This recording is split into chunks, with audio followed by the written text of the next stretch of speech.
This video is going to talk about the present perfect, which is one of my favorite tenses in Spanish, because I use it all the time and because I just think it's really fun. So, let's talk a little bit about what the present perfect is and what it does before we move into forming it and using it. So first of all, it is a compound tense, which means it has more than one verb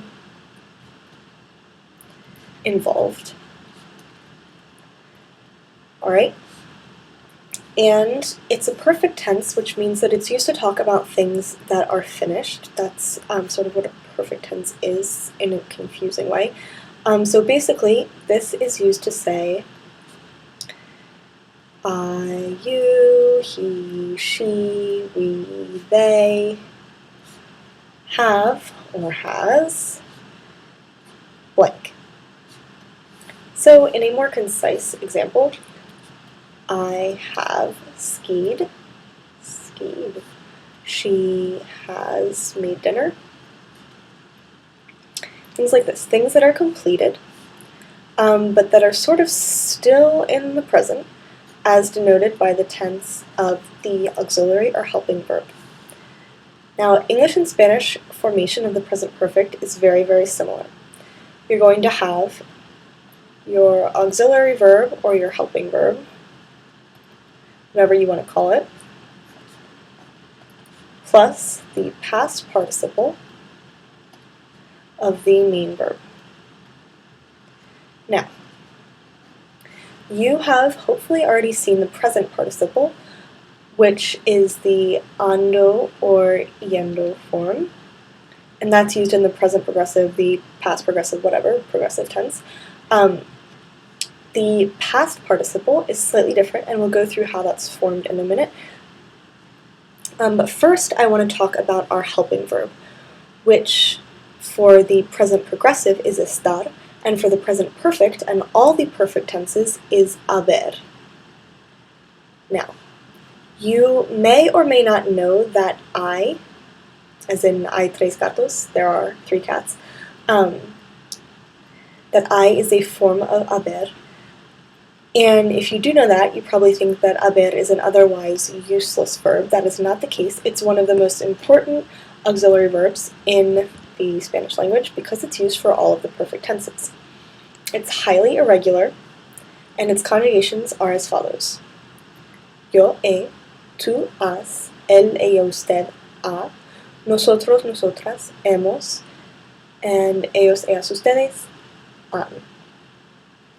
Alright, so you're going to have to learn these conjugations. They're pretty straightforward, just irregular, obviously.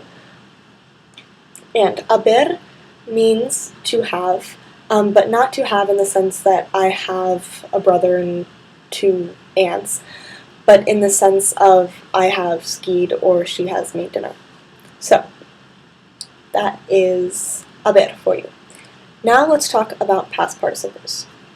So past participle is a lot like the present participle in the way that it's formed, except instead of ando or yendo, you're going to have ado or ido.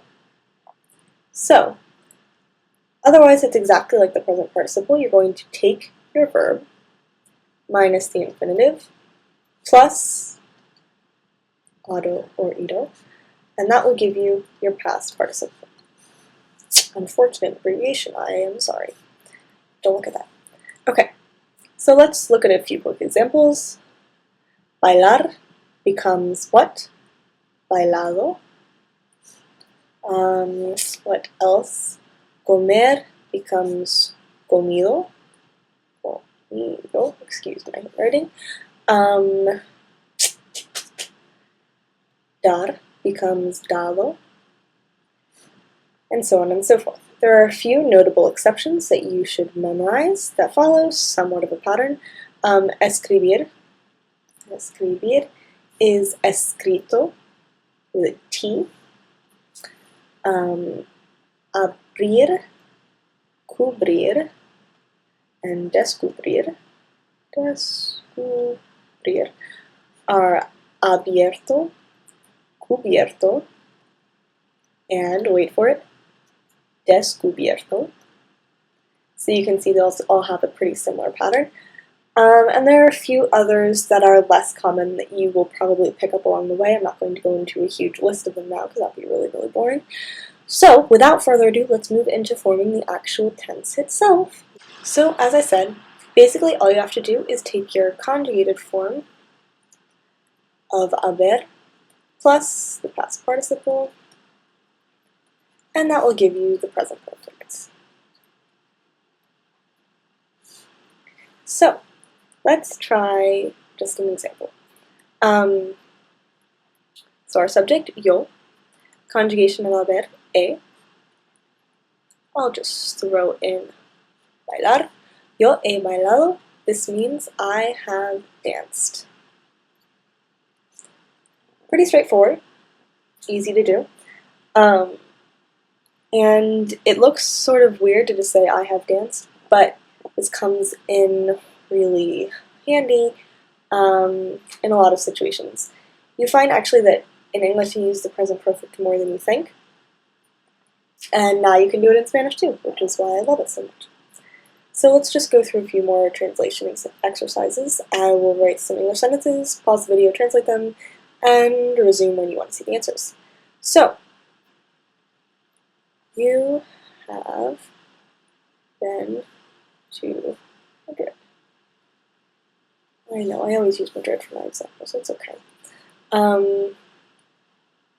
She has written the essay, and that's all I have room for right now, so pause the video and start when you want to see the answers. Okie dokie. So, first one, you have been to Madrid. I'm just going to use to because I want to. Okay, so to is our subject. Our conjugation of haber will therefore be what? Has. Now, been to Madrid is sort of open to interpretation in terms of what verb we want to use. We could use ir, viajar, something like that. I'll give you the conjugations for both. Ir, it looks sort of funny, but it is actually regular. It's ido in the past participle. Viajar is also regular. It's viajado. A Madrid. Alright, that's a pretty straightforward one. Next, she has written the essay. Okay, our subject is ella, she. Then our conjugation of haber will be what? A. Written. Remember, escribir is an irregular, so we have escrito. And the essay, el ensayo. Ella ha escrito el ensayo. So, there are two examples. This is a pretty, step-by-step, straightforward procedure. So with enough practice, it'll become really fluid and easy for you to do on the go in the middle of a conversation, wherever you happen to want to use it. So good luck!